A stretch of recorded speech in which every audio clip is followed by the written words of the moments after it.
Hello everyone and welcome to this recorded webinar on Erasmus Key Action 1 Vet Learner and Staff Mobility. This webinar is aimed at organizations looking to apply for funding under the decentralized strand of Key Action 1 known as Vet Learner and Staff Mobility. The webinar will primarily focus on how to fill out the application form as well as some hints and tips to help you with the application process. So just to give you an overview of what this recording covers, I'll start by giving you a quick introduction to Key Action 1 Mobility for vet learners and staff and what funding is available. The main focus of the session will be the application form. So we'll first talk you through what you need to do beforehand, then we'll go through the application form itself together, filling out certain parts and showing you how to use the distance calculator and how to validate the form. Then we'll round up the key points. Finally, we'll mention the next steps and how to contact us for support in the run-up to the deadline. Before we begin, I just wanted to reiterate how the EU referendum affects applications under the 2017 call. As Erasmus Plus is a European Union programme, we have received questions over recent months about how applying is affected by the vote to leave the EU. So firstly, the UK is obviously still a member state of the European Union and therefore it fully participates in the Erasmus Plus programme. The referendum result does not affect UK organisations applying for Erasmus Plus funding in 2017 or taking part as a partner or a consortium member. Applications that are successful under the 2017 call will be awarded funding for the duration of the project. So now, some general information about Key Action 1 and Key Action 1 Vet Mobility. Key Action 1 provides opportunities for individuals to improve their skills, enhance their employability and gain cultural awareness through transnational mobility. Under the Vocational Education and Training field of Key Action 1, organizations can apply for funding to offer structured study, work experience, job shadowing, training and teaching opportunities to staff and learners. So again in the VET sectors, both learners and staff in vocational education and training, which I'll call VET going forward, can participate in mobility activities. So as a basic overview, funding can be used to support apprentices and VET students who are undertaking vocational training within a VET organisation. In respect of staff, funding can be used to support staff engaged in VET activities, which includes support staff, managers and guidance staff, as well as teachers and trainers working in the sending organisations.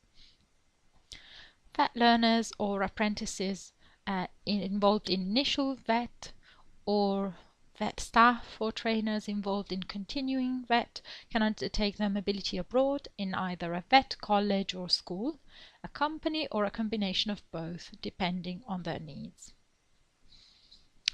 Initial vocational education training includes full-time students, part-time students and anyone undertaking an apprenticeship, whereas CVET, continuing VET, includes staff or trainers involved in any form of vocational education and training which aims at improving or updating their knowledge and skills, or to enable participants to continue with their professional development. Projects under Key Action 1 Vet Mobility can be made up of both learner mobility and staff mobility, but you must demonstrate how the two activities fit with the wider objectives of the project and the organisations involved. Key Action 1 Mobility for Vet Learners and Staff is managed by the UK National Agency at Ecoris UK, which means that the national agency promotes the call for proposals, selects successful projects and monitors them throughout their lifetime. Now let's look into the opportunities available for learners in a bit more detail. So specifically to learners, the funding can be used to support apprentices and VET students enrolled on an initial vocational education and training programme within a training or a VET organisation. Apprentices or vet students who have recently completed their apprenticeship or courses can also benefit from this opportunity as long as they undertake their placement abroad within 12 months of their graduation. The placement abroad must include work-based learning at a vet organization, at an employer, or at another relevant organization. But you must make sure that vocational study alone is not included in your application.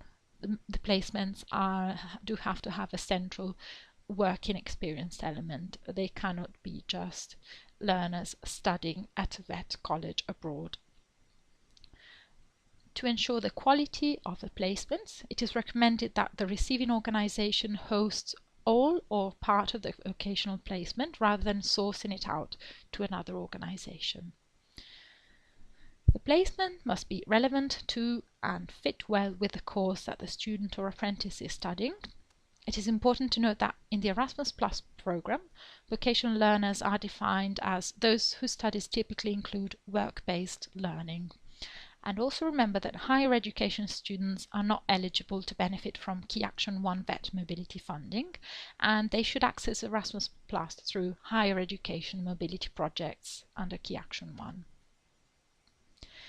In Key Action 1 VET projects, learning outcomes should also be formally recognised through the use of ECVET, Europass, or through any other means that are appropriate to the target learners. Placements for learners must last a minimum of 2 weeks or 12 days, and 10 of these days must be working days, and they can last a maximum of 12 months excluding travel time. Now a few words on accompanying persons. As part of the European Commission's drive to improve the quality of mobilities and safeguard vulnerable learners, it is compulsory to include accompanying persons within VET learner mobility projects. This means that each flow of learners must receive a visit from an accompanying person at some point during their mobility. This makes sure that learners are properly monitored while in mobility and that any potential issues are picked up quickly. And we recommend that you include a minimum of 1 accompanying person per 10 learners. Accompanying persons can also accompany a single learner for the duration of their mobility, for example, if the learner has special needs. Accompanying persons are also allowed for VET staff mobility activities if a staff member has special needs. However, if you include an accompanying person within a staff mobility project, you must fully explain the reason for this in your application form. Specific to VET staff mobility is the opportunity to undertake 2 main types of mobility activities. The first is teaching training assignments, where staff deliver training in a VET organization abroad. This also includes hosting a trainer or teacher from a partner organization to deliver training at the applicant organization or its consortium partners, in this case in the UK. The second activity type is staff training. So staff undertake a work placement or job shadowing experience in an enterprise or any other VET organization abroad. In the case of teaching training assignments, Key Action 1 VET is open to persons from enterprises, public sector and or civil society organizations, as well as to the typical target group of VET trainers, managers and support staff from VET organizations. The training must respond to clearly identified staff development needs and must contribute to your organization's strategic approach on making your training provision more modern and international.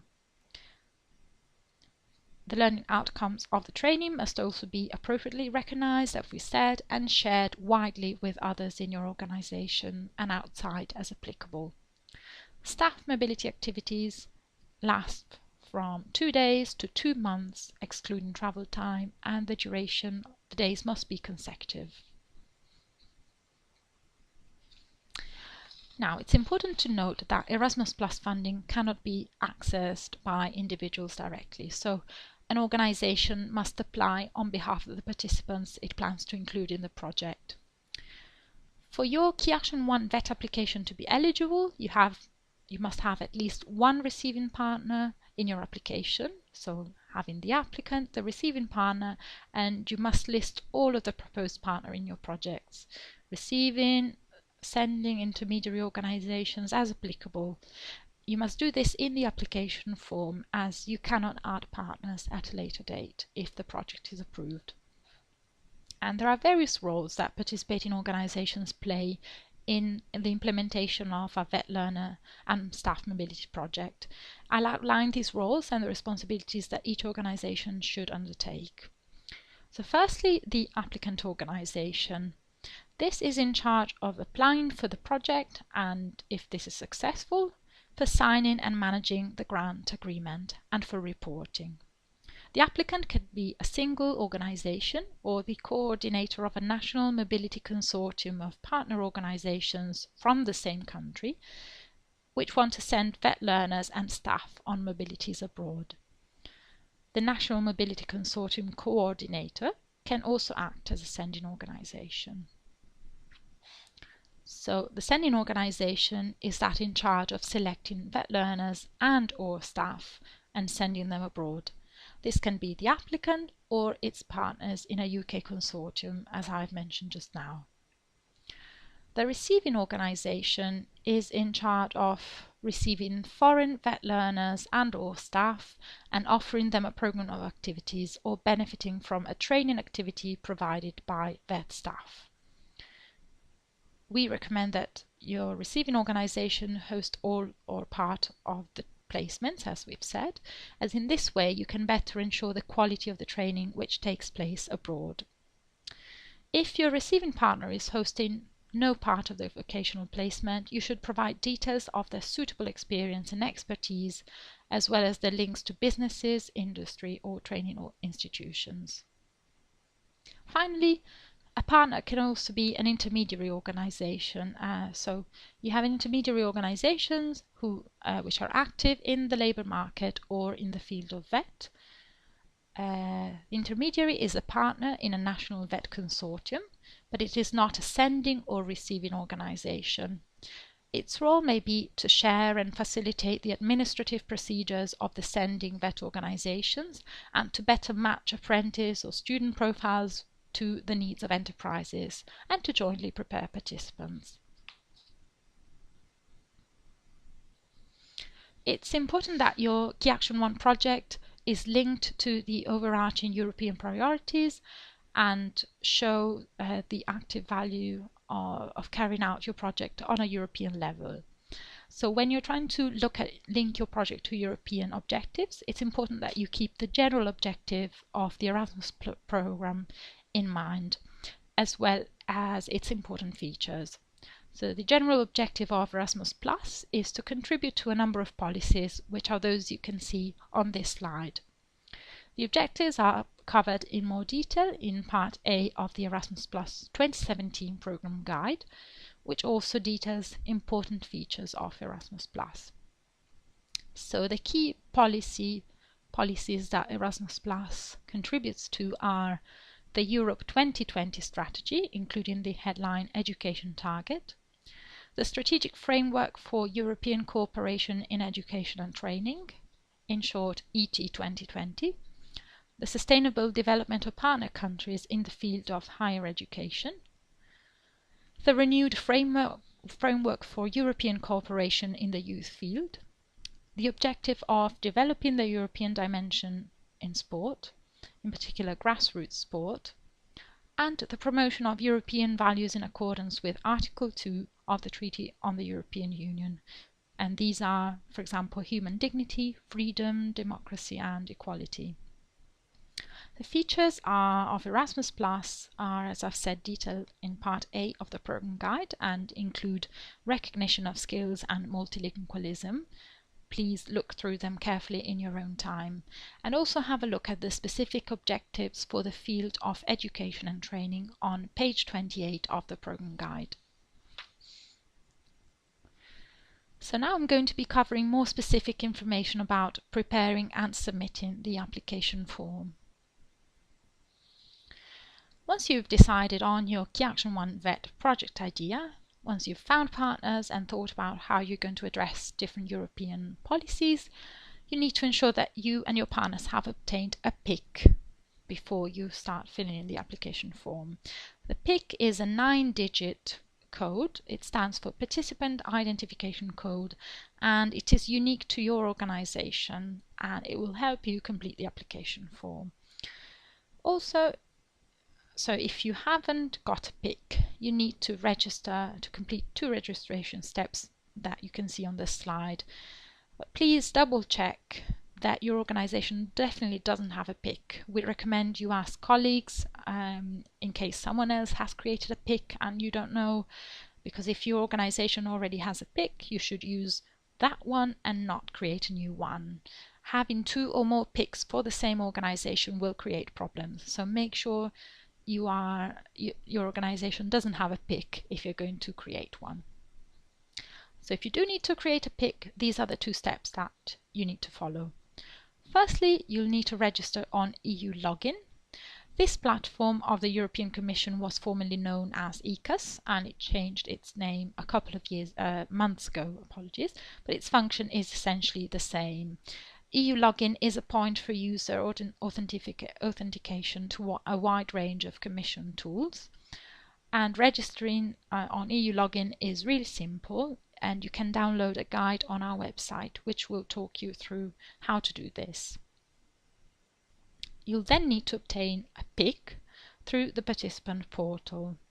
The participant portal is a single entry point for the electronic administration of Erasmus Plus projects, as well as projects funded under other EU programs. So after starting the registration process, you'll be prompted on the portal to provide information about your organization, as well as to upload documents related to your organization. These documents are needed to prove the legal status and financial information of your organization, and it's essential that the information on these documents matches the information you've input on the portal. For example, the legal form, your organization address, who the legal representative is, etc. If you are creating a PIC, make sure that you register onto the correct participant portal. The link provided on our website, and we'll be going there in a minute, is for the Education, Audiovisual, Culture, Citizenship and Volunteering portal, which is the correct one. However, if you were to simply search on the internet for participant portal, you might come across the Research Participant portal, which is not the correct portal for Erasmus+. So double check that the portal you are using is correct. As I've said before, you must make sure that all of your partners also have obtained a PIC and they've also uploaded all the necessary documents onto the participant portal. Do this before you submit the application. And the information must be correct and complete, because the details of all the organizations will be pulled into the application form from the participant portal. You cannot complete them manually in the application form. And we'll see how this actually works. So if I just show you where information on this registration process is, I will take you to our website. So this is a home page.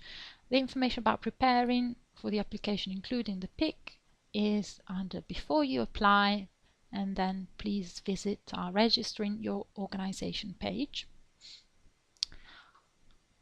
So you've got the Commission's manual on EU Login. This is the link to the participant portal. You've got the user manual there. And this is the basic information about Before You Apply. If you want to apply as a coordinator of a national mobility consortium, you'll also need to download the partner mandate templates from our website and have them filled in by each UK partner, and each mandate will be signed by the relevant partner and the applicant organization.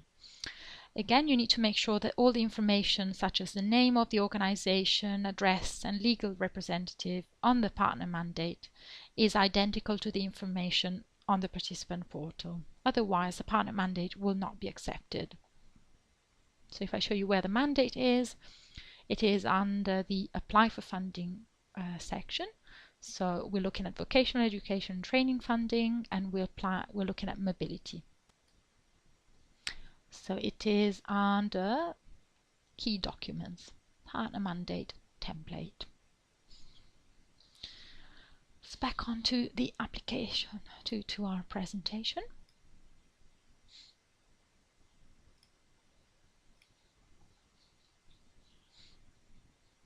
After developing your project idea and completing the pick process, you can move on to completing the application form. This is an electronic PDF form, which we'll call e-form going forward. The e-form will need to be submitted online by the applicant organisation by the deadline of the 2nd of February 2017. Please bear in mind that the deadline is at 11 AM UK time, as the official deadline in the call for proposal is 12 noon Brussels time, so Central European time. The application form is available to download from the Apply for VET Learner and Staff Mobility Funding page on the Erasmus Plus website. So this is the page that I've just shown you. Let's just go back again. So it is Apply for VET Learner and Staff Mobility Funding, the page where we found the partner mandate template. The application form is in the How to Apply section. The form is now available to download. So you should save this Adobe PDF form onto your computer and work from your computer on the form until you're ready to submit.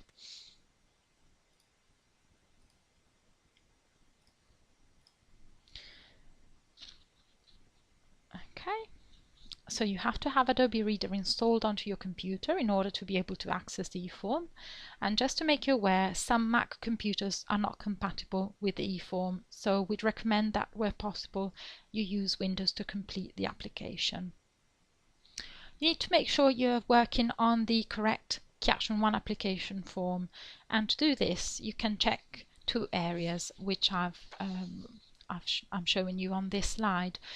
On the top right hand corner of each page, the form will state 2017 as the core year and KA 102 as the action type, which corresponds to VET Learner and Staff Mobility. Then on the first page, in section B, the correct e-form will state that the key action is learning mobility of individuals. Then again, the action type, VET Learner and Staff Mobility, the core year is 2017, round 1, and the deadline for submission is the 2nd of February 2017 at 12 noon Brussels time, remember 11 AM in the UK. Now I'll go into the actual application form and run through it with you.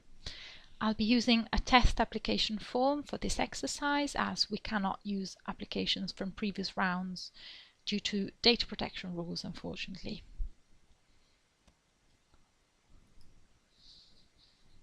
So let me just open the application form. I will go to the beginning, scroll up to the beginning. There we are. I'll just view it in full screen. Here is our Key Action 1 VET application form. Here we go. So I will use the scroll bar to go up and down the pages to the relevant sections of the form as I go along. Remember that I'll concentrate on hints and tips in the most important sections of the form, and will base the advice on previous rounds and lessons that have been learned on the most tricky areas, rather than describing all of the information needed and all of the questions. I'll also have a special focus on the sections dealing with the project activities and budgets, showing how these link to each other.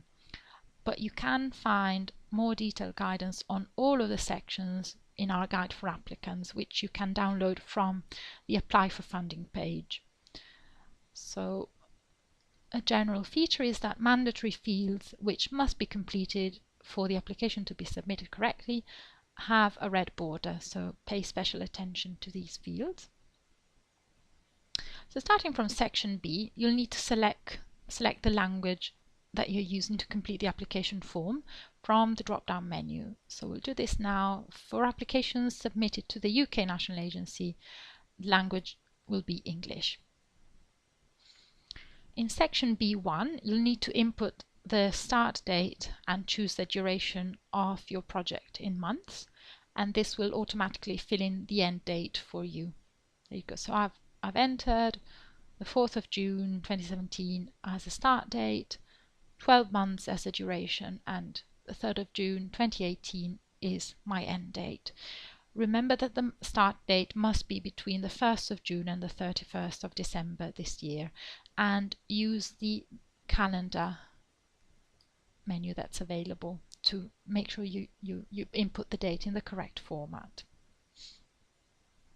So just to a couple of words on the duration. Remember that this is not just the duration of your mobility activity abroad, but it is the overall duration of the project, which need to encompass all of the activities from promotion right through to evaluation and dissemination and measuring impact. So make sure the duration you select here is realistic. Now I'll move on to section C, which covers the participating organizations. So some hints and tips here. Remember that when you put in your PIC, and also that will apply to your partner's PIC numbers, the information will automatically populate from the participant portal. So here I've already entered the PIC of our test applicant organization. I hit the Check PIC button, and here are the compulsory details that I've input onto the participant portal. You can add some details manually here in the application form, but these are not compulsory, and the boxes in the cells in grey cannot be amended manually. So check the details that appear, and if you notice that any are incorrect for you or your partners, they will need to be corrected back in the portal. So I'll just select a type of organization to make the application work. So the section C.1.2 asks you if you're applying on behalf of a consortium. I have selected no for ease. If you select yes, a new section will open up to allow you to enter the details of your consortium members. I'll make it disappear now. And if you're applying as the lead of a consortium, remember that all members of the consortium must be from the same program country, and they need to be identified here in the application form. Also, a consortium must comprise of at least 3 vet organizations. So the minimum in the case of UK applicants will be the UK applicant submitting the application and at least 2 other UK organizations. Consortia which are made up by the applicant and just 1 other UK organization will make the application ineligible.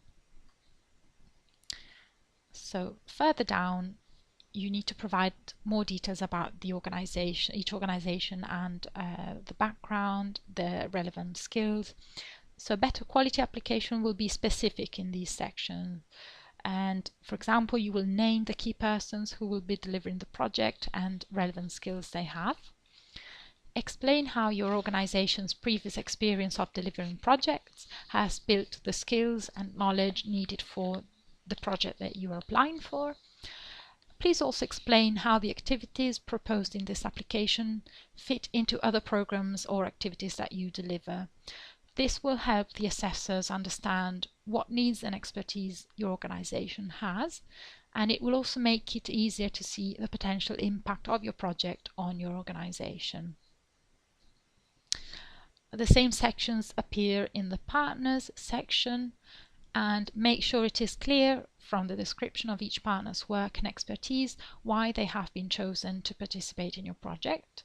This applies to all of your partners, including smaller organizations. You'll see that each organization, each page of the application form has a validate button on the right hand corner in the bottom, and you should click on this button regularly. This enables you to check what compulsory information you have missed or completed incorrectly. And it will take you through to the first incorrect or incomplete field, starting from the top of the page. So if I click on Validate Now, the form is telling me that I have missed the total number of staff within the applicant organization. So I just click OK and go back and input my number of staff here. 20, and also number of learners is compulsory. Okay. Now I'll scroll down to an example of to the email address, an example of incorrect information. So the email address of the legal representative has been input, but it's incorrect. So if I click on Validate, the form will ask me to provide a valid email address. So if I just put @gmail.com, the form will be happy with this and will take me to the next mistake I've made. Oh, okay. So it's telling me to specify the gender of the contact person. So now you're aware of how the Validate button works. Just scrolling down here, you need to input details of the partner organization. I've already put another test pick. I'll hit check pick button and a Finnish organization from Helsinki appears. Again, check the details. If any need amending, go back to the participant portal. The partner should do it. So going down, we come on to section D, European Development Plan. So the purpose of the European Development Plan is to ensure that the mobilities you plan are relevant both to the needs of the individual participants and of your organization as a whole. It's also to ensure that the activities will have a positive impact on the quality of teaching and learning provided by the applicant organization or consortium partners here in the UK. Finally, when completing this section, you should demonstrate that the proposed activities tie in with the organization's or consortium's wider European and international strategy. On to section E, description of the project. Here are a few hints and tips on this section. This is the bit where you need to show a clear link with the priorities and objectives of Key Action 1, which are on pages 31 to 34 of the program guide. You should also think about which of the general objectives for education and training are relevant, and these are listed again in part B of the program guide. This is where you explain the rationale for your project, and that relates to the priorities, as I've just said, but also to the specific needs or issues that your project will address, and you should base it as much as possible on a genuine needs analysis that you or others have carried out in relation to the participants and organizations that you plan to involve. So be specific in describing the needs of your participants and organizations and show how your project will respond to these. It's very important that you demonstrate how the learners and or staff that you select to take part in activities will benefit directly from your project.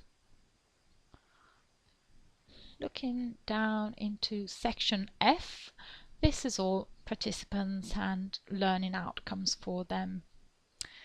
Again, here be specific about who your participants will be and how you'll select them. For example, if you're applying for vet learner mobility, include information on the vet course of study that your learners will be undertaking. So specify the subjects and level of qualification, and specify how the placement will support this learning. We found that this information was not clear enough in applications that were as unsuccessful under previous calls. Here explain what recruitment processes you and your partners will undertake, if you have any other sending partners.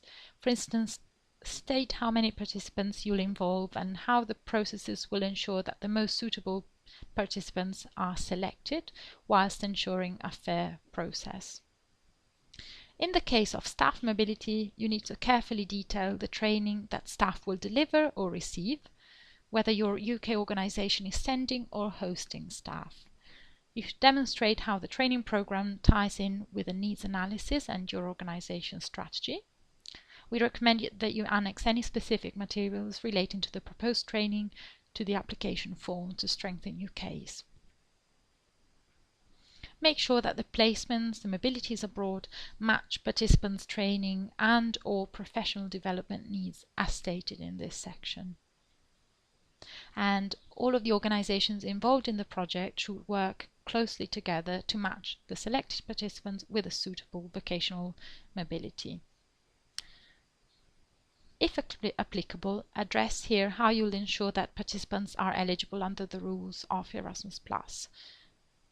For example, in the case of recently graduated VET learners, you'll ensure the placement takes place in the eligible time period, which is within 12 months of their graduation.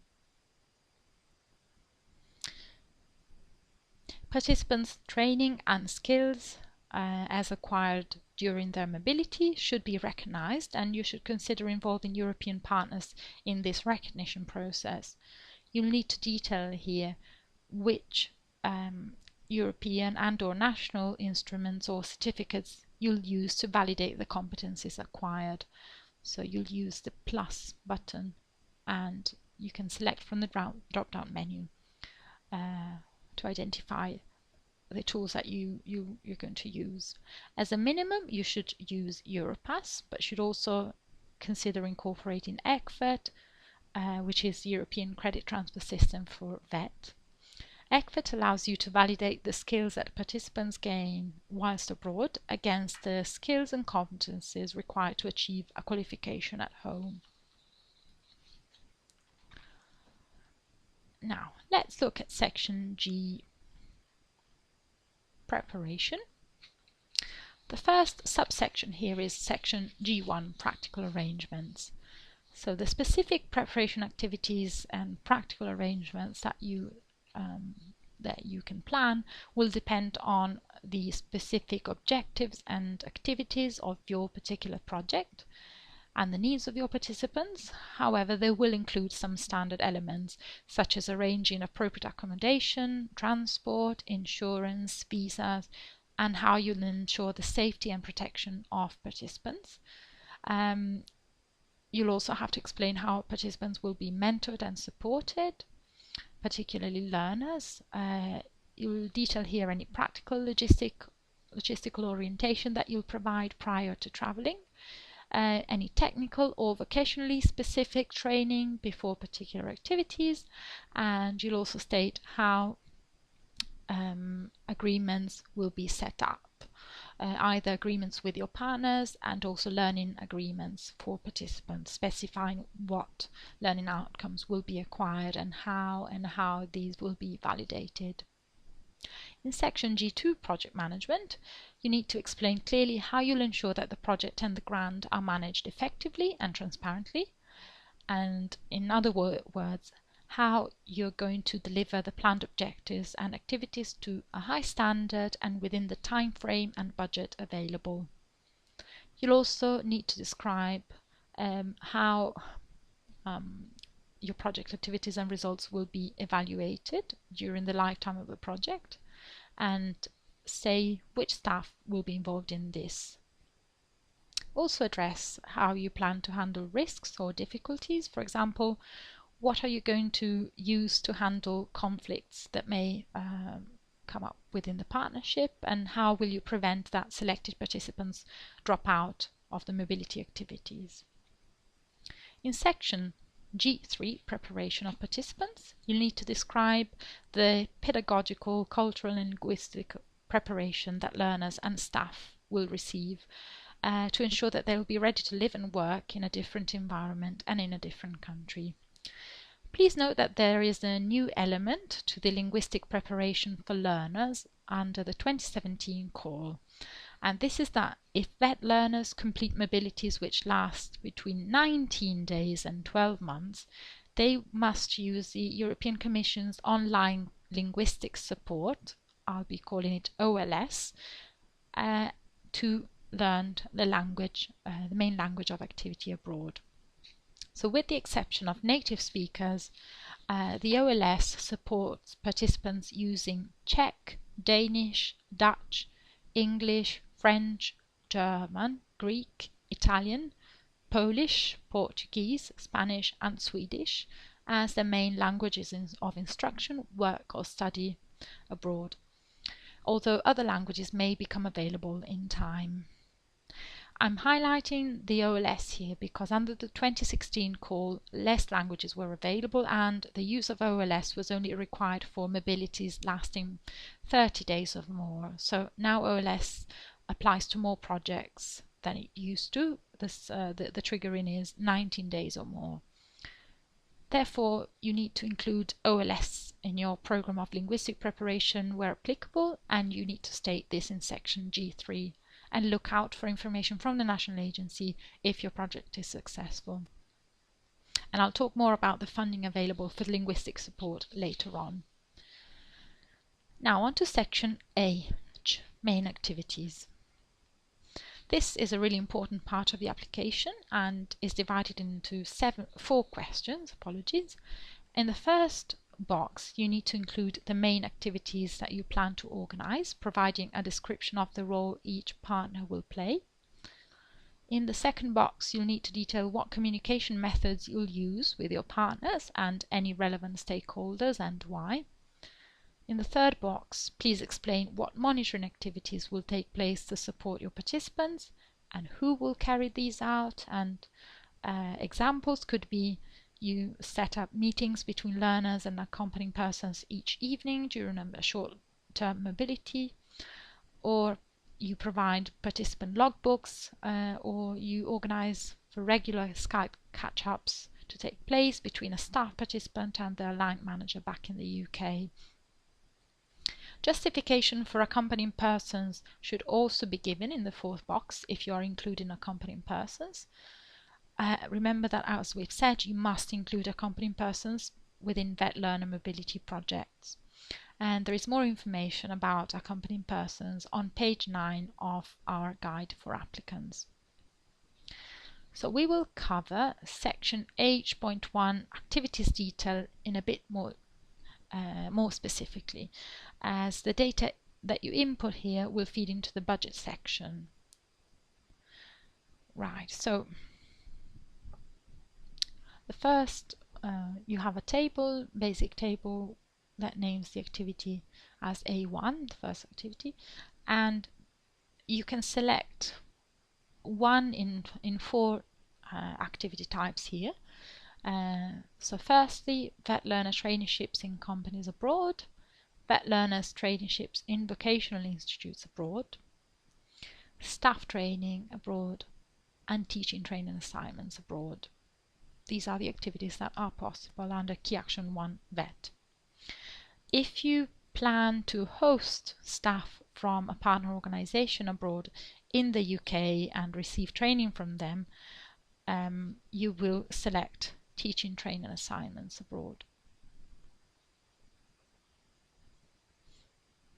And that's also the activity for sending your staff to teach others abroad. So you should add a table for each activity that you plan to include in your project. So you'll have a table for each activity type. If you want to also have a learner mobility in your project, you'll need to create a new table, let's say VET learners in companies abroad. If you have different flows but the same type of activities, then you just need to use the plus button to add the different flow. That, for example, will be a flow from the UK to Belgium, and then a flow from the UK, which is always the case for learners, to Finland. And also a flow from the UK, just bear with me, the UK to Finland for a different duration.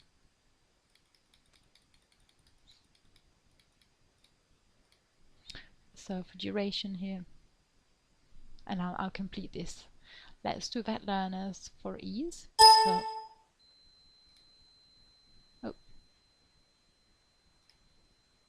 I'll start. You can only delete the most recent.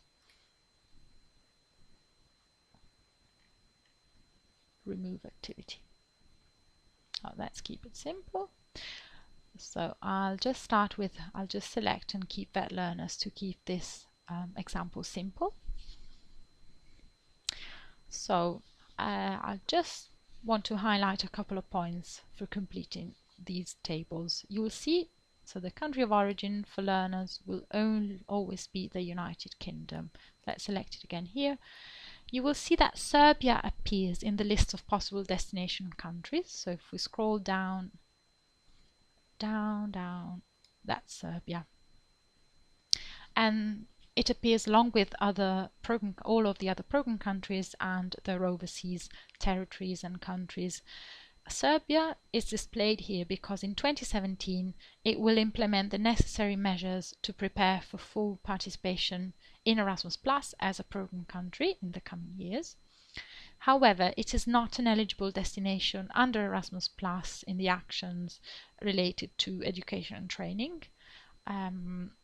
So any applications that will have Serbia as a country of destination under Key Action 1 Vet Mobility will be ineligible. So you might have noticed earlier on that at the top of the e-form there's a special warning message in red that asks applicants not to propose any activity flows to Serbia this year in 2017. So let's select Finland here, which is where our receiving partner is based, if you remember. The next field is the distance band. So you will need to use the Commission's online distance calculator to fill out this field, and there is a link in our guide for applicants. The distance band will relate to the distance between the city or town closest to your head office and the head office of your partner organization. And the band that comes up in the calculator is the one that you need to put into the application form. And this then will automatically populate the corresponding travel cost further down in the budget section. The contribution to travel costs is towards the return journey, the cost for your return journey. Make sure that you input the correct distance band if this will be checked during the assessment process, and if you have input the incorrect band, the quality of your application will be assessed and we will adjust the budget accordingly. So I'm just going to show you the distance band.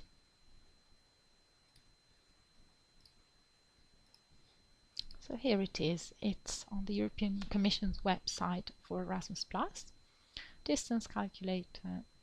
So I'm inputting here Birmingham, which is my departure point where the applicant organization is based, and then we are going to input Helsinki as the receiving organization where our partner is based. We hit the calculate button and that's 1,844.42 as the total distance, and so we need to select the distance band where this distance falls into. So if we go back to the application form, just a minute, we will select 500 to 1,999 kilometers as the distance band. So here you will be asked whether the activity is longer than 1 month. So if the activity lasts 1 month or less, excluding travel time, so if we put no here, you will need to fill in the duration. Let's see, if the activity lasts 1 month or less, you will need to just indicate the total duration in terms of days, whereas if you say that your activity is longer than 30 days, you'll have to say how many months it is long plus any extra days. Okay. If you require any travel days, you can enter these here under the travel days box. Remember, there is a maximum of 2 travel days that can be added to each flow. So we will look at, in this example, at inputting, we're looking at a short-term mobility. So we'll input a duration of 20 days, 2 travel days. Next, I need to complete the number of participants, which I've already entered as 3. We will input 0 participants with special needs to keep this exercise simple, 0 apprenticeships, and 0 participants with fewer opportunities, again to keep this simple. So in this example, there's also 1 accompanying person out of the 3 participants. So I've completed the table here. Okay, so this table, as I've said, will feed directly into section J, budget. And if it's not completed correctly, then the project budget may not be correct. So please take a very close look at this section. It is important to note here that if you require accompanying persons to be on a mobility for 60 days or longer, the additional subsistence, so after the 61st day, will need to be requested under special needs support. There is a limit on how much subsistence can be requested under individual support, which we will see in a minute. So I've given you a demonstration.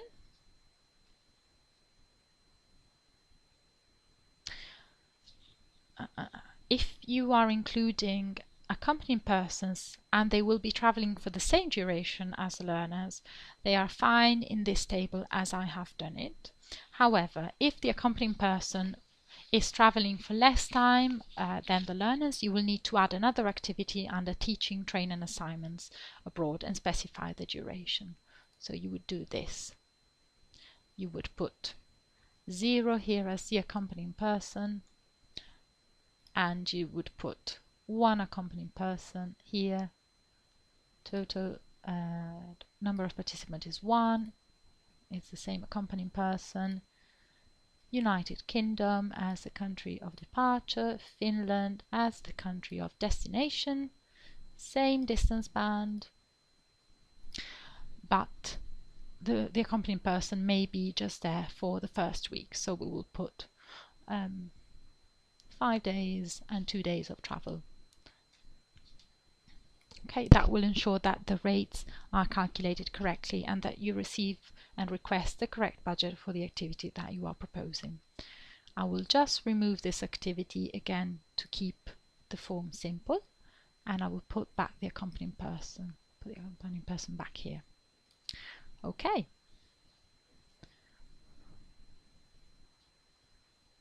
So I'll go to section I, follow up. Hints and tips on this section are to be as specific as possible about the impact of the project in addressing the needs you have identified earlier in the application. You need to describe the expected impacts on individual participants, the participating organizations, the target groups they work with, and any other relevant stakeholders. Don't forget to specify the impact of the project at local, regional, national, European and international level. And you should also address the impacts both during the life of the project and after it has ended, what you expect the impact will be in the medium to long term. It's important to show how the project will deliver a greater potential value than a similar project between organizations within the same country.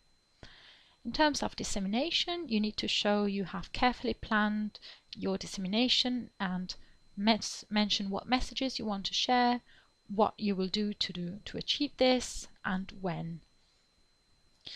Plan for dissemination activities to take place throughout the project lifetime, not just at the end. And if you need any guidance, have a look at Annex 2 of the program guide, as this provides practical tips on how to go about disseminating your project results. Finally, give specific details on the evaluation methods and the indicators of achievement, both qualitative and quantitative, that you will use to assess whether and how your project has achieved its objectives and results. You should attach numerical targets to your indicators wherever possible and explain who will be looking after this task.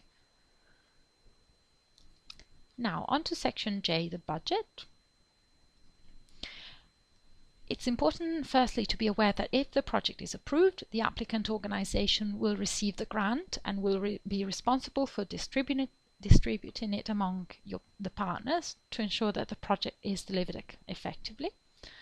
There is no maximum grant amount for a vet learner and staff mobility project in Key Action 1, but you must ensure that the budget you request meets the activities planned, is in line with the needs that you've mentioned and is realistic. All of the budget that you are requesting is for sending participants abroad, except under the activity, teaching, training, assignments abroad, only where you can claim costs to host a teacher or a trainer in the UK. There are two funding mechanisms under Key Action 1 Vet Mobility.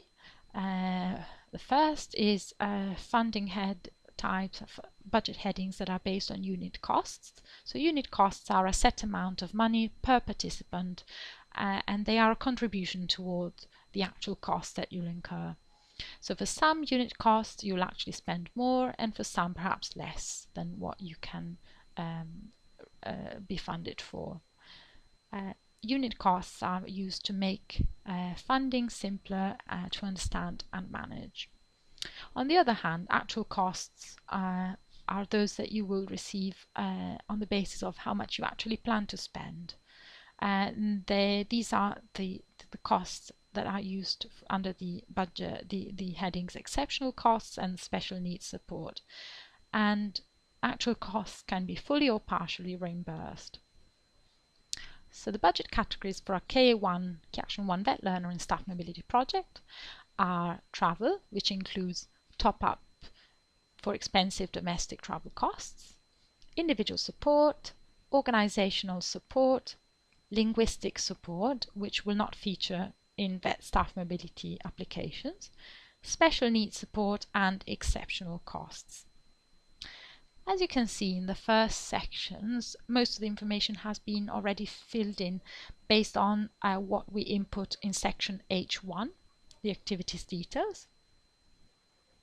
So travel, individual support and organisational support are based on the unit cost funding mechanism.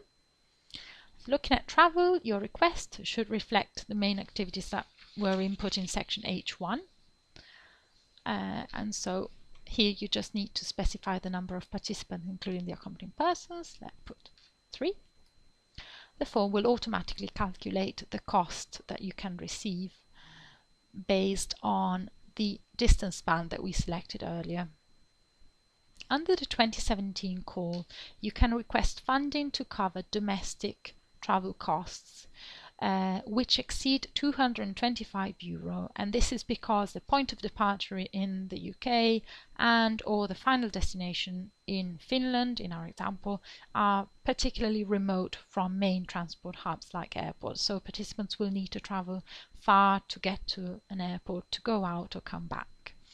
So if you do need to request this top-up, you need to explain that the cost will exceed €225 and you can request 180 per participant affected. So you can ask for a number of top-ups. I'm going to request 3 in this case. Yeah, so our trial request has gone up. Secondly, individual support is a contribution to subsistence costs, including accommodation, meals, local transport, cultural activities. So again, costs are based on units. So the units are the participant, the type of activity, the duration and the country of destination. The information here is already there. It is based on the information that we have previously input, so make sure the information is correct.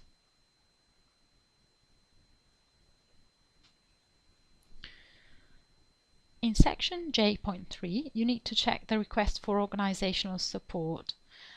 That is money to be used for the management and implementation of your mobilities or main activities. So this has been pre-filled. We have organizational support is based on the number of participants. That means the learners or staff. So it excludes accompanying person who don't need to be prepared and selected and managed as much as the participants. So check that all of it is correct. Now, linguistic support appears because we have selected a VET learner mobility activity type. It won't be there if you are only planning to send staff. And any cost for preparing staff from a language point of view will need to be absorbed within the organizational support budget heading. For learners, there is additional support available for linguistic preparation. Also to note, for learners, it will only be there if your activities last 19 days or more. If your activities are shorter than 18 days, the same as staff, you will need to fund linguistic preparation out of your organizational support budget. So our activities are 20 days long, if I remember well, so we have linguistic support. And you will firstly need to indicate how many participants will use the languages in which OLS support is available. If the project is then approved, these participants will need to undertake language assessments before and after the mobility abroad. So in our case, Finnish is not yet available. Our participants will use Finnish within their mobilities, so we'll put 0 as the participants who will use the languages of the OLS. So unit cost funding may be available for the linguistic support offered to participants, and there are 2 scenarios here which you can see in this table. The first scenario is placements lasting between 19 days and 12 months using either using one of the languages that OLS can support you with. So these languages are Group 1 languages, but these are specific languages, a more restricted group, which is German, English, Spanish, French, Italian and Dutch. So we have no participants included here. So in this scenario, participants are required to use the OLS tools, and licenses will be allocated by the UK National Agency if your project is successful. You will be awarded no unit cost here, as support is provided via the OLS. So you'll see that the grant is 0. All of your support is through the OLS, which you can freely access when your project starts. So no linguistic support, no money additionally to the OLS. So funding from organizational support should absorb any additional costs for linguistic support that you incur. The second scenario is placements lasting between 19 days and 12 months, not using the OLS languages in Group 1. So in our case, this is our case, we have 3 learners who will be working in Finnish. And we have a duration of at least 19 days. So our students will be entitled to a grant of €150 each to support linguistic preparation. In other words, the grant will be given to the applicant organization so that they can fund linguistic preparation that is not available under the OLS. For example, you can hire a Finnish language tutor to prepare your learners in this case. For placements less than 19 days in any language, as I've said before, no unit cost is payable, and in fact the linguistic support section doesn't even appear in the application form. So I've given you a quick demonstration. Now to section J4, special needs support. This is any cost that your organization or any partners will have to incur to allow the mobility of participants whose physical, mental or health-related situation is such that they cannot participate without the extra financial support that you're asking for.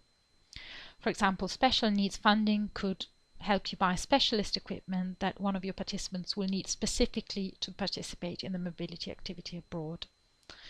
Special needs support is calculated on an actual cost basis and will be assessed case by case. Therefore, it's important that you make clear in this section why you need this item and a breakdown of the cost. You should also detail the inclusion of special needs participants in the main narrative of the application form. This section works by adding the activity where the participant with special needs is involved. So we've only got one there. We had 0 participants with special needs, obviously, but if you have one or more, the number will appear here. And this is the box where you need to input text to justify your request for special need.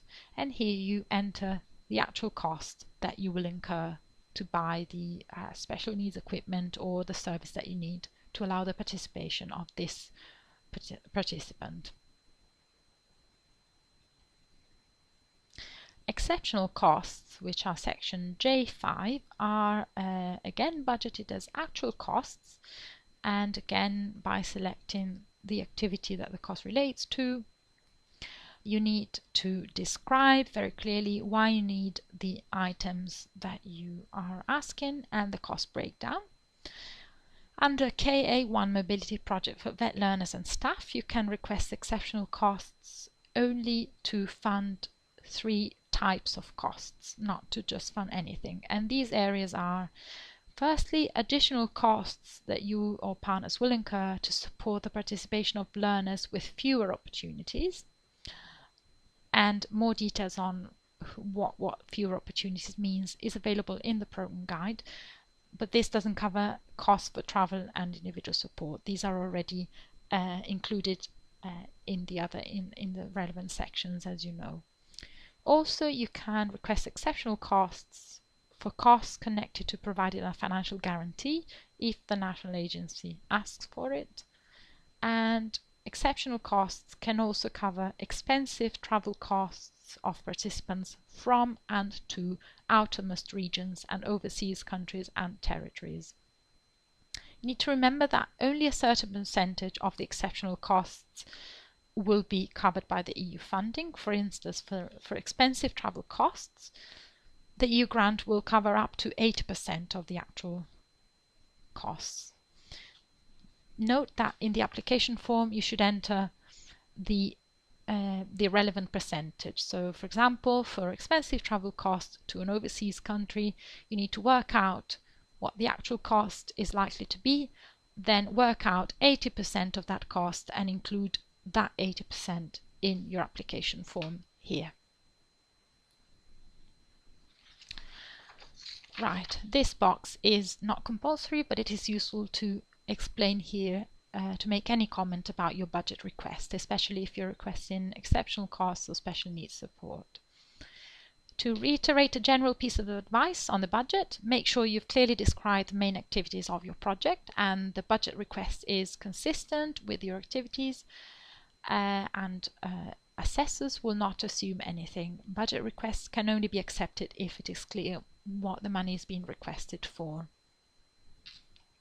Scrolling down, section K is all about summarizing information, and it starts with a project summary that you need to input here. And this summary will be used by the Commission and the national agency in their publications. Will also feature onto the Erasmus Plus project results dissemination platform.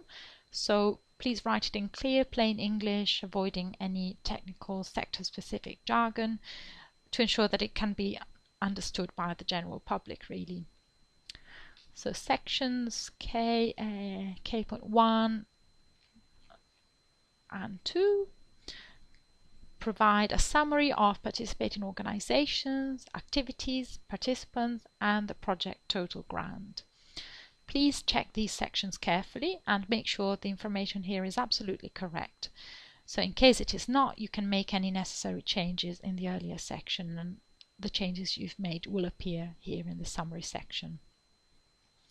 Also, scrolling down quickly, refer to this checklist, which is for you to check that you've done all that you need to do. And you don't need to tick the boxes, there's just really a checklist, a sense check, and making sure you've done all these things. And section M is the data protection notice. Now on to section N, Declaration of Honour, and section O, Annexes. A compulsory annex, the only compulsory annex for Key Action 1 Vet Mobility is the Declaration of Honour. That is compulsory for all Key Action 1 Vet Mobility applications.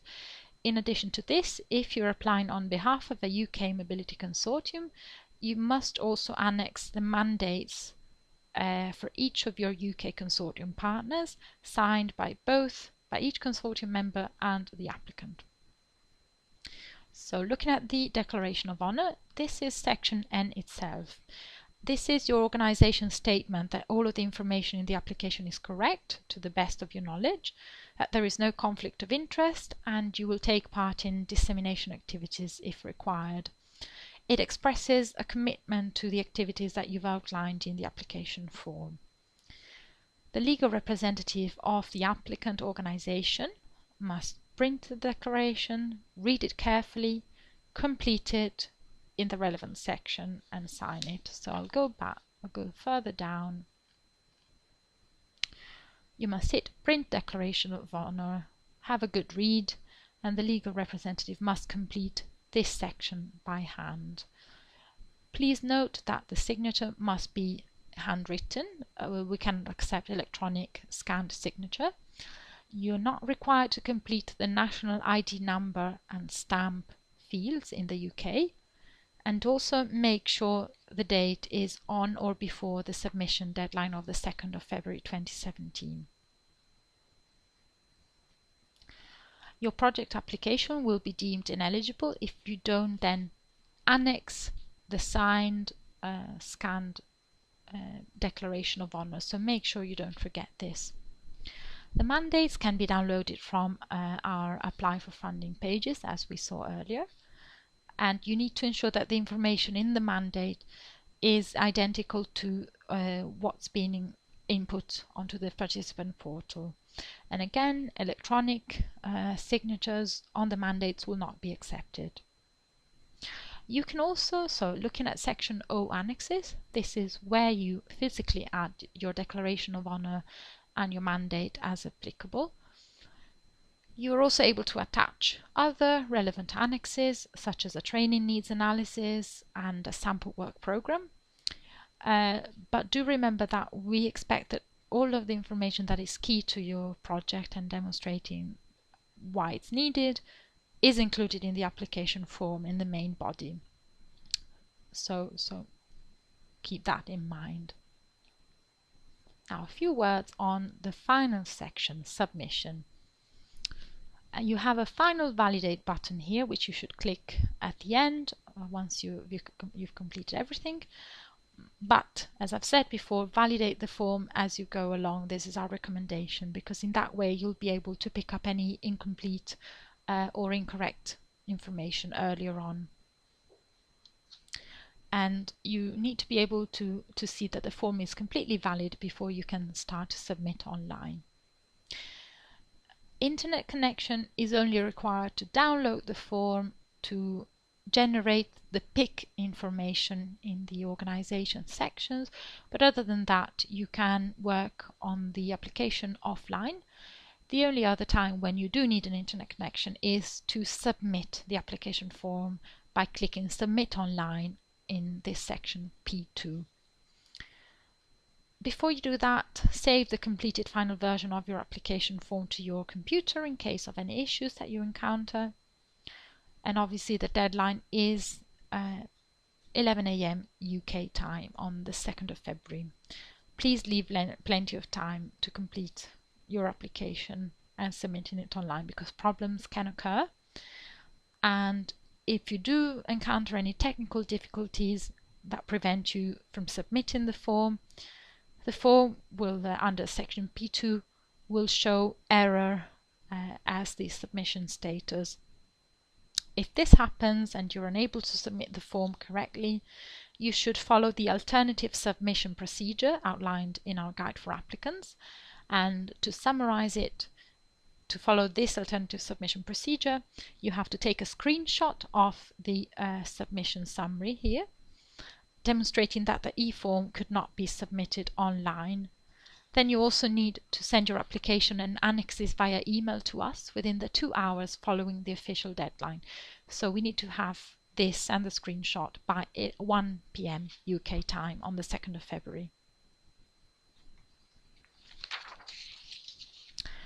However, be aware that we'll only accept this alternative submission if the error message is recorded under in the submission summary section and in the status that will appear under section P2.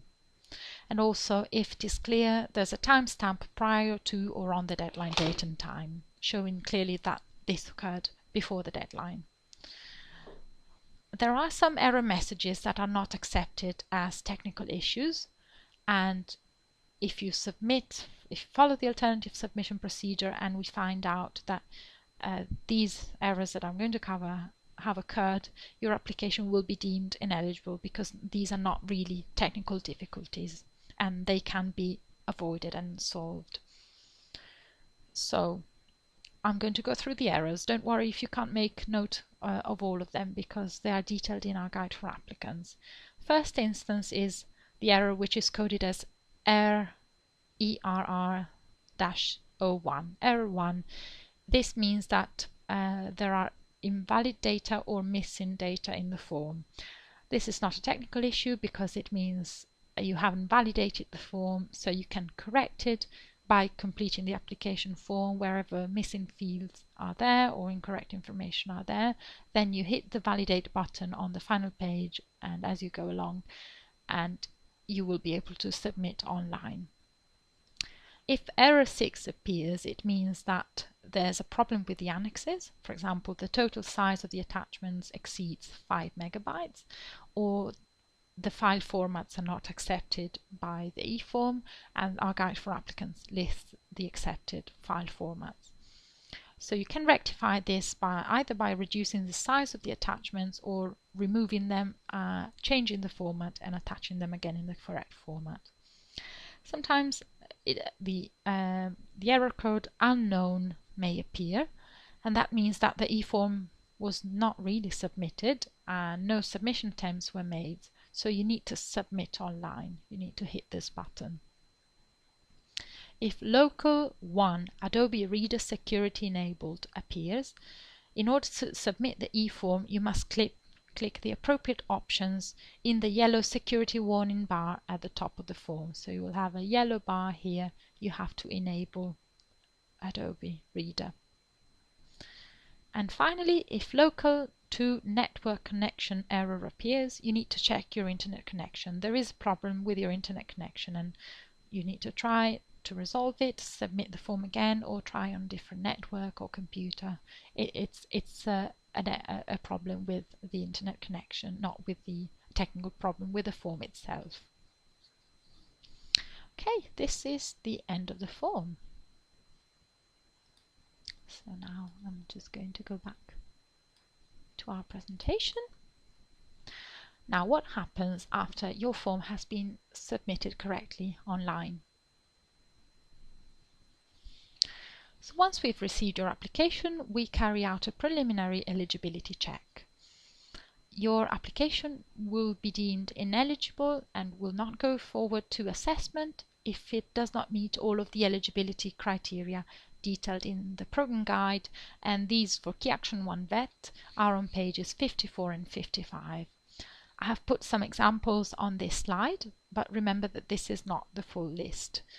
So your application won't be deemed eligible. For example, if your planned activities are not eligible under Key Action 1 VET, for example, you submit a KA1 VET application to send primary school teachers to France so they can learn French to teach primary school children. This is not an eligible activity under Key Action 1 VET mobility. Or you submit 2 applications as a single UK applicant.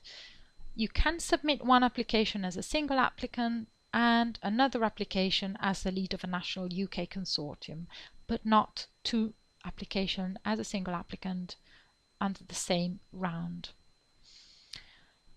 Or your organization won't go through to assess qualitative assessment if your organization has, as applicant, has no legal personality in the UK. In the program guide, it's stated that an applicant must be any public or private organization or its branch active in the field of vet or the lead of a national vet consortium. Be aware that when you apply, you have to be able to evidence that your vet organization is legally registered in the UK and has a separate legal personality, which means that there is a legal distinction between the owner and the business. And obviously, your application won't be eligible if you submit it after 11 AM on the 2nd February 2017. Do make sure you read the program guide and the national agency guidance available on our website for further details on the eligibility requirements before you submit your application. Once the national agency is happy that your application is eligible, it will arrange for it to be assessed by external experts from a qualitative point of view, and this will be against the award criteria published on page 56 of the program guide. You can see the 3 award criteria on the slide, and an application can score a maximum of 100 points. In order to be recommended for funding, it must score a minimum of 60 points and also at least half of the maximum points in each award criterion. So it must score at least 60 and at least 15 under relevance, 20 under quality of the project design, and 15 under impact and dissemination. Each criterion has sub-points, which you really need to pay attention to. So please read more about the criteria on the program guide and our guide for applicants. Also, as part of the assessment process, the national agency will check that the budget you've requested is in line with the funding rules in the program guide, and if the rules are not respected, for example, you've asked for exceptional cost support to buy something that is not related to what can be bought under exceptional costs, that exceptional cost will probably be removed from your budget. During the qualitative assessment process, applications will also be assessed against other relevant areas. So firstly, applicants will need to comply with the exclusion criteria, which can be found in the 2017 program guide. These are situations such as being bankrupt or participating in criminal activity. An applicant will be excluded from participating in the call for proposals or will be rejected from the award procedure if it's found to be in one of the situations described in the exclusion criteria. Then the selection criteria are the operational capacity and financial capacity. In terms of operational capacity, applicants need to demonstrate that they have the capacity to successfully deliver Erasmus Plus projects in accordance with the grant agreement and the program guide. So the assessment of organizational capacity will consider elements like the roles of staff involved in delivering the project and the past history of the applicant in delivering EU-funded projects. And an outcome of this analysis may be that if an organization has applied for 2 projects, one as the single applicant and one as the lead of a consortium, and it has a large number of live projects, and it's not managed these projects that well, the national agency may only recommend for funding one of the 2 projects applied for, limiting the number of live projects so that the projects that are funded are managed well. In terms of financial capacity, as you know, Erasmus Plus projects are co-funded. Erasmus Plus grants may not cover all of the costs, and projects must be delivered using only a pre-financing payment or an advance. So applicants have to demonstrate that they have stable and sufficient sources of funding to complete the project. I would note, however, that the national agency doesn't complete a financial capacity check if the applicant is a public body or an international organization, or where the grant request doesn't exceed €60,000. Finally, when planning your project, remember that each project financed by the EU is entitled to receive only one EU grant at any one time. So in cases where organizations are also receiving funding from other sources to deliver similar activities, it's the responsibility of the applicant to ensure that they remain compliant with the relevant funding rules, including those in relation to double funding, and these are detailed in Part C of the Programme Guide. Erasmus Plus national agencies across the participating countries will be validating participating organisations. So the validation process is separate to the assessment of applications. Therefore, the fact that your organisation has been validated by the national agency does not mean automatically a successful outcome for your application. So during the validation process, the national agency will check whether all of the information you've put onto the participant portal is complete and correct. We'll check whether the required legal and financial forms have been uploaded, as well as the supporting documents. More information about this can be found in Part C of the Programme Guide, starting on page 245. Your partners will also need to be validated by their respective national agencies. Please note that organisations that are not valid cannot take part in Erasmus Plus projects. This means that if you or your partners cannot provide the correct documents during the validation process, there may be significant delays to the processing of your application, and the NA may even withdraw its offer of funding if one organisation is not valid and your application has already been deemed successful.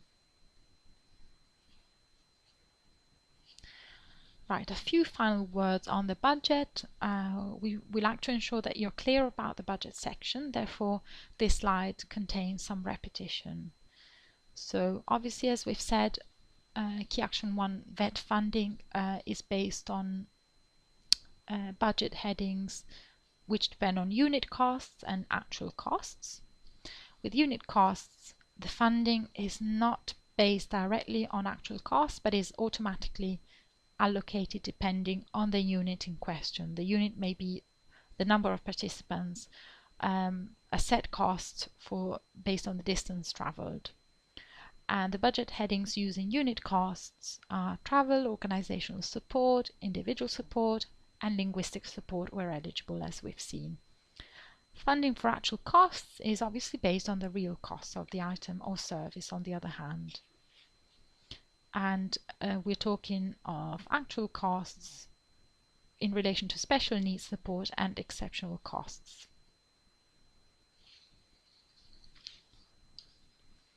And please provide a justification for the financial support that you request. The assessors will not assume anything in relation to the contents of your application or your budget.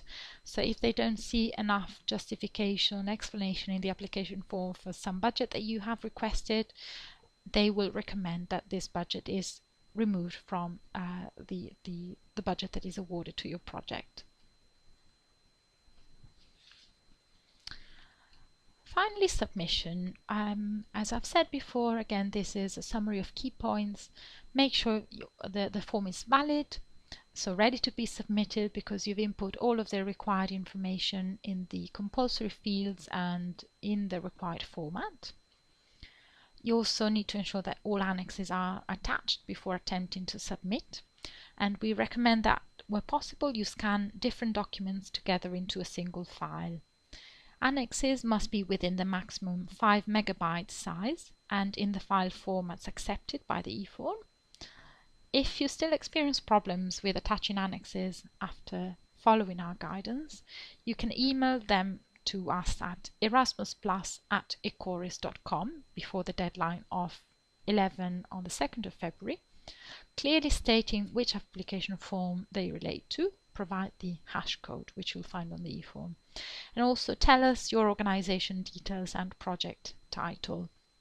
However, please only email us annexes as an exception, as a last resort solution, if you followed all of our guidance and you still cannot attach annexes successfully.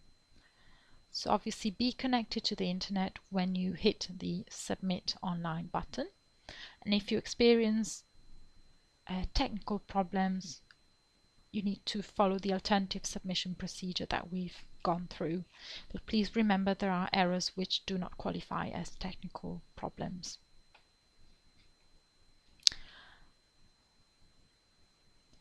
So before we conclude, just some key points for you to remember. Before and while you complete your application, read the European Commission's documents, first of all the 2017 Programme Guide, and also read the National Agency's Guide for Applicants and other guidance documents as available on our website. If you have applied before, don't forget to review the feedback you received from us, as this will go through the key areas for improvement, and if you follow this guidance, your chances of submitting a good quality application will be higher. Save the e-form regularly as you complete it, so no information is lost. Ensure the correct options are selected on the application and use the correct format. Use the drop-down calendar, the options in the drop-down menus, and so on. As we've said, double check that the budget you request is accurate and well justified throughout your application form. Provide relevant answers to the questions in the application form, but remember that there is a character limit on the text boxes. This is normally 5,000 characters, and you can see the limit by hovering your mouse over the text boxes. Finally, get someone else to proofread your application and annexes, and leave enough time for completing and submitting your application before the deadline.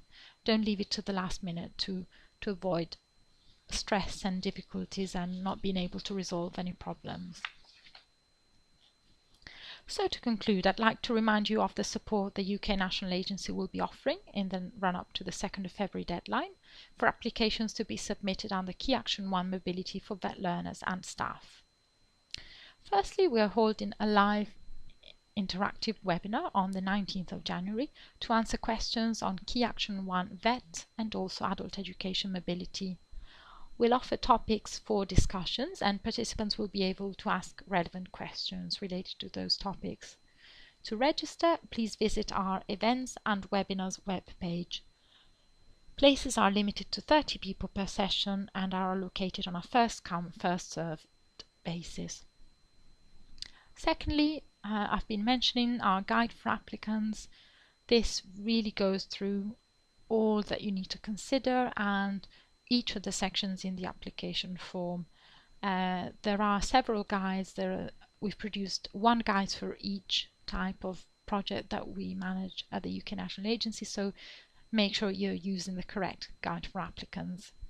If you haven't done so already, please sign up to our newsletter, as this provides all of the most up-to-date information about the core and Erasmus+.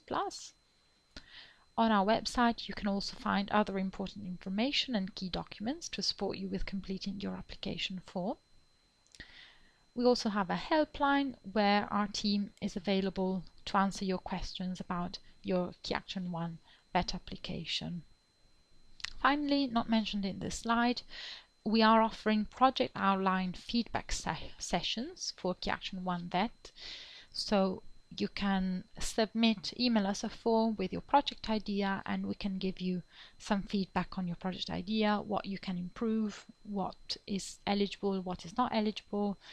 And the form is available for you to complete under our Apply for Funding pages, and we can give feedback on the form as long as you submit it by the 20th of January. And here are our contact details. So these are the details for the helpline, which is open Monday to Thursday from 9 to 5:30, finishing at 5 on Friday. That is the telephone number for the helpline.